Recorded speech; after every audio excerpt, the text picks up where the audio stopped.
Olá, tudo bem com você? Eu me chamo Célia Reis e você está no canal Cantinho da Família. Esse canal foi criado com o intuito de trazer dicas do dia a dia sobre o cotidiano familiar. E neste vídeo nós vamos estar abordando as famílias disfuncionais. Vocês sabem o que é isso? Não? Vamos aprender um pouquinho?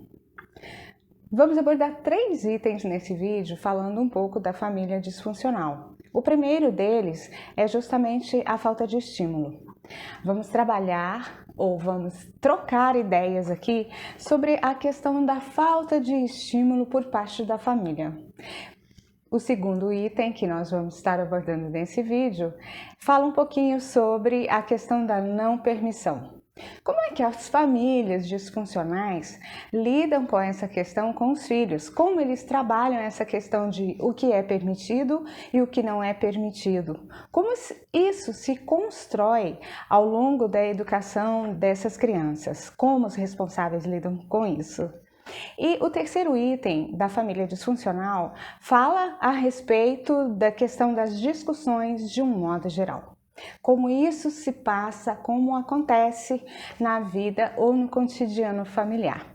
Todas essas questões que nós estamos abordando aqui neste canal, elas estão sendo trabalhadas à luz da constelação sistêmica familiar.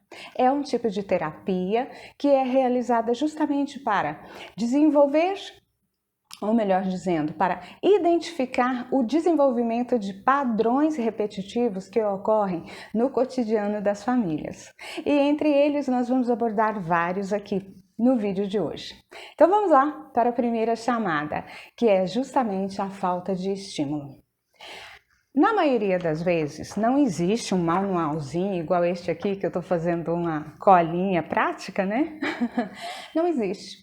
Como lidar então com os filhos que chegam? Às vezes as famílias não estão preparadas para essa questão e muitas vezes lidam ou educam os seus filhos conforme eles receberam suas próprias educações ou vão criando novas estruturas para estar lidando com questões mais pontuais. Quando falamos sobre a falta de estímulo, pensamos logo como o pai, a mãe ou o responsável lida com essa criança. Estímulo é aquela atenção diária que a gente dá, é aquela motivação, é o famoso estimular mesmo, colocar a criança para agir de modo confiante, onde ela perceba que ela pode contar com aquele familiar nos momentos que ela precisar, ou até mesmo só dar aquela olhadinha para o pai e a mãe assim, e o responsável dá um ok, como uma forma de vá em frente, é um encorajamento. A grande questão é que dentro da família disfuncional isso não ocorre. E na maioria das vezes existe muita crítica, muito julgamento. E aí a criança acaba se retraindo, começa a criar crenças limitantes e uma introspecção que atrapalha no seu desenvolvimento socioafetivo. E muitas vezes isso pode acarretar até falta de aprendizado na fase escolar. Essa falta de estímulo não trata simplesmente só de apoiar ou simplesmente não apoiar a criança. O responsável ele precisa compreender que a base educacional ela vai favorecer o desenvolvimento dessa criança ao longo da vivência, de toda a sua vivência, né? Até chegar na fase adulta. E justamente essa falta de apoio pode acarretar sérios problemas. Né? Principalmente falta de confiança, de amor próprio, de autoestima, de fazer com que essa criança, ao longo da sua vivência, perceba um mundo um pouco hostil e fica muito mais retraída, muito mais introspectiva. Né? E dentro dessa falta de estímulo também tem a questão da falta de presença. Os pais, na maioria das vezes, trabalham muito, estão sempre muito ocupados. E essa questão de não ter tempo para os filhos é sempre um discurso, uma justificativa que os responsáveis dão. Entendemos que no dia a dia assumimos grandes responsabilidades, tanto na área profissional, quanto na área pessoal e na familiar. E muitas vezes não dividimos esse tempo de maneira a acolher a todos que necessitam de nós, né? Principalmente a mãe, que assume 3, 4, 5 funções, está estudando fora, está trabalhando fora, tem que cuidar dos filhos. E aí, como eu vou dedicar esse estado de presença para essa criança que está ali do meu lado, precisando apenas de um aconchego, de um carinho, de um "Oi, eu estou aqui"? Isso faz diferença. E como lidar com isso? Não é a quantidade de tempo, propriamente dito, que vai fazer a diferença na vida do seu filho, mas a qualidade desse tempo que você destina a ele. Então, observe bem. Crie uma rotina de hábitos saudáveis para você, que é mãe ou responsável, porque você também precisa deste tempo. Mas lembre-se também que o seu filho amado está esperando por colocar para dormir, um boa noite, um sentar do lado e ver um filminho, um joguinho, mesmo que seja por alguns minutos. Ou brincar de bola, coisas do dia a dia, simples, brincar de gude, não sei. Crie uma rotina para que naquele determinado momento não haverá nem celular, nem interrupções, nem internet, nem nenhuma outra recursos ou fontes de área social que vá desviar a sua atenção. Naquele momento, o estado de presença ele vai ser único para vocês dois. E ali sim, o seu filho vai compreender que você vai estar ali bem do seu ladinho. Eu me lembro claramente de um episódio que aconteceu, que eu fui buscar o meu filho, já é adolescente, na escola. E do outro lado da rua, eu vi uma mãe estacionando para também pegar o seu filho. E ela tinha uma criança pequena no banco de trás. E a criança insistia para mostrar para ela alguma coisa num livro, num caderno, alguma coisa assim. E ela estava no celular, na parte da frente, balançando a cabeça assertivamente, que estava entendendo. E de repente, a criança simplesmente saltou do banco de trás e colocou o caderno na frente dos olhos da mãe. Aí sim, ela fez assim e empurrou a criança novamente para o banco traseiro. Observe que a criança, ela percebe claramente o pai, a mãe, o responsável, que de fato está dando atenção a ela. E é aí que eu vou dizer a vocês que esses laços de amizade, de confiança, de heroísmo, de brilhantismo dos pais podem estar indo ralo abaixo, né? Saindo água abaixo. Por quê? Porque era exatamente naquele instante ali que aquela criança estava insistindo em que a mãe visse um pequeno desenho ou qualquer coisa no livro, era o momento que ela teria de maior interação no dia com aquela criança e não ia demandar dela não muito tempo. No entanto, o celular era prioridade. Nós temos que definir nas rotas das nossas vidas o que é prioridade para nós. E a família é a nossa base, não é mesmo? E o segundo item que nós vamos trabalhar agora é justamente o que não é permitido. Eu vim de uma educação muito, mas muito tradicional, em que os meus pais diziam, não pode. Se pensava em fazer alguma coisa, não pode. Ia pegar um objeto, não pode, vai quebrar, vai cair, vai estragar. E aquele não pode se tornou algo muito presente na minha vida. Com o passar do tempo, eu me tornei uma criança muito fechada, porque eu internalizei e isso foi lá para o meu subconsciente e ficou. Essa falta de permissão, ela é muito séria. Talvez nós teríamos até, inclusive, de gravar um vídeo somente falando sobre essa questão de falta de permissão. Essa educação do não pode, ela cria bloqueios e crenças limitantes na cabeça daquela criança, em que ela para de ter estímulo ou algum desejo pela vida, porque tudo para ela não é permitido, né? E aí ela cria assim a ideia de que isso não é para mim, porque a minha família diz que nada é permitido. Então o não pode vai imperando dentro da vida daquela criança sem ao menos ela ter uma justificativa plausível por qual motivo não se pode ter acesso àquilo que ela está desejando naquele momento. Os pais não têm que dar tudo aos filhos, conforme esses filhos desejam. Que nós vamos falar lá na frente num vídeo sobre famílias permissivas, que será o próximo.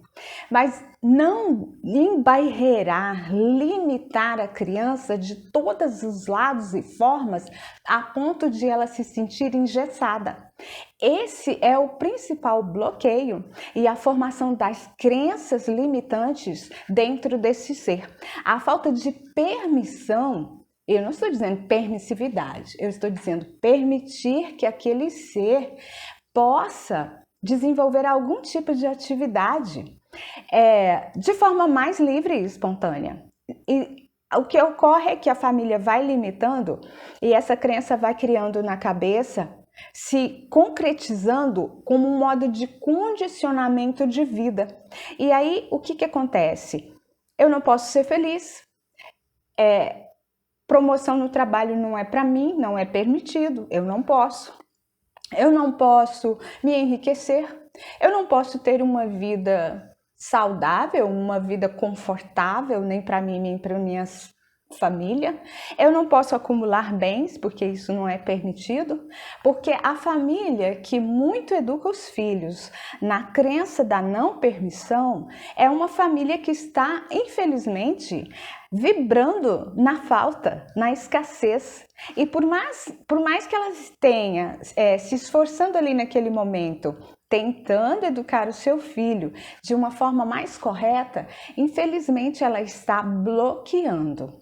E esses bloqueios vão acompanhar essa criança tanto na adolescência quanto na fase adulta, onde ela, infelizmente, pode não ter, por exemplo, uma ascensão social.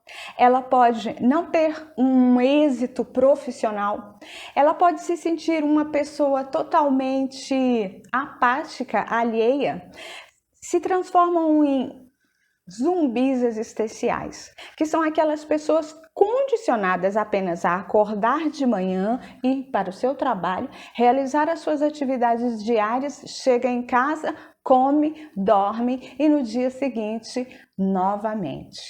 É uma rotina que não cria expectativa de vida nem perspectiva, porque ela simplesmente foi bloqueada a vida inteira a não ter permissão de fazer nada.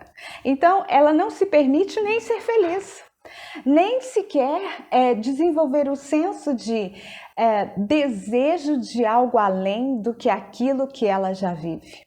Então, essa falta de permissão, ela pode ser uma das crenças limitantes. Gente, eu vou deixar no link ou nos vídeos um curta-metragem que transmite claramente isso que eu estou dizendo para vocês. Porque essas crenças limitantes, elas se tornam padrões de repetição na vida das pessoas. E isso ocorre ao longo das gerações. Vai passando da minha mãe para minha filha, que educa a filha da mesma forma que recebeu da mãe.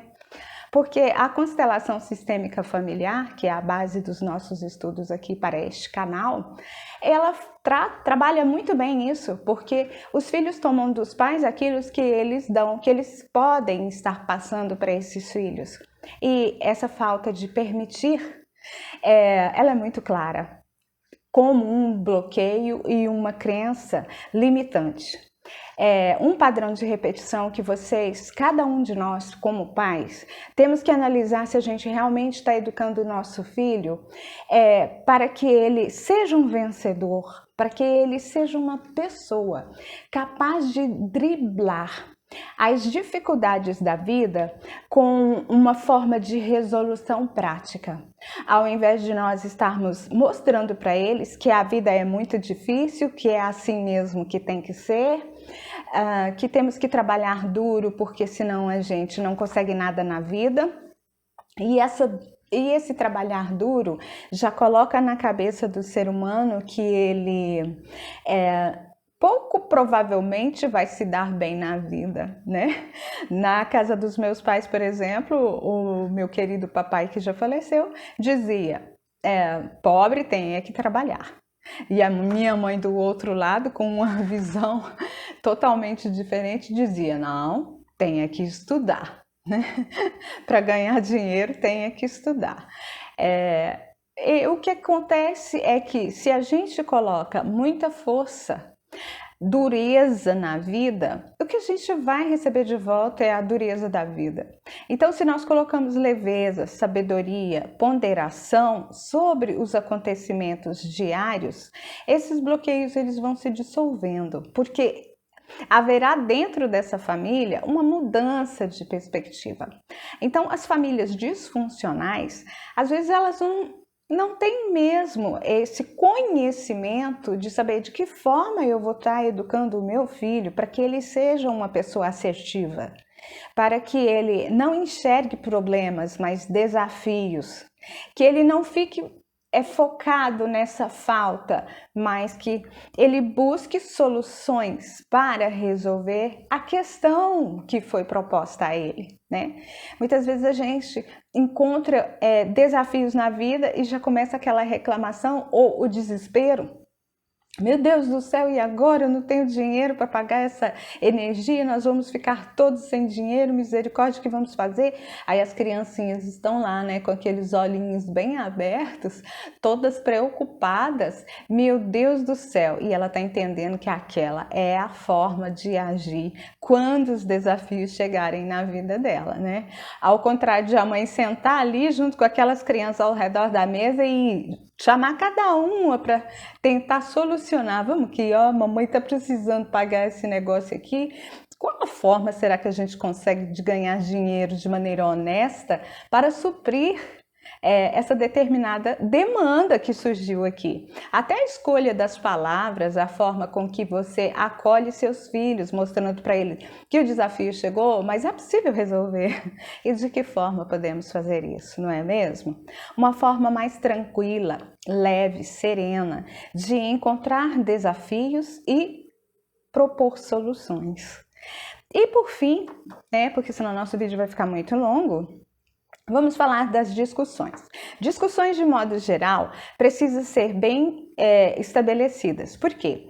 Elas são saudáveis à medida que todos os membros envolvidos naquela questão possam compreendê-la como ponderar os prós e os contras de uma determinada situação que está sendo posta ali naquele momento, certo? Agora, se nós, às vezes, pegamos a discussão como sendo algo unilateral, como a demanda de uma postura de um único membro dessa família e as coisas devem ser conforme ele assim estabelece, aí ela nunca será saudável. E esse gerará um grande problema para essa família e se principalmente essas discussões acontecem na frente dos filhos. Esses filhos vão começar a ter a mente da seguinte forma: nossa, a minha mãe e meu pai brigam muito. Nossa, casamento não é interessante. Nossa, eu não quero ter filhos, porque eu não quero que eles passem o que eu estou passando. E é aí que nós temos que parar e pensar: qual é o exemplo de família que eu estou dando?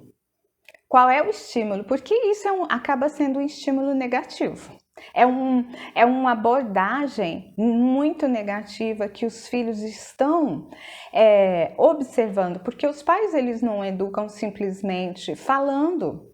Os filhos observam as atitudes dos pais e acabam reproduzindo esse padrão dentro das suas famílias ou no seu cotidiano.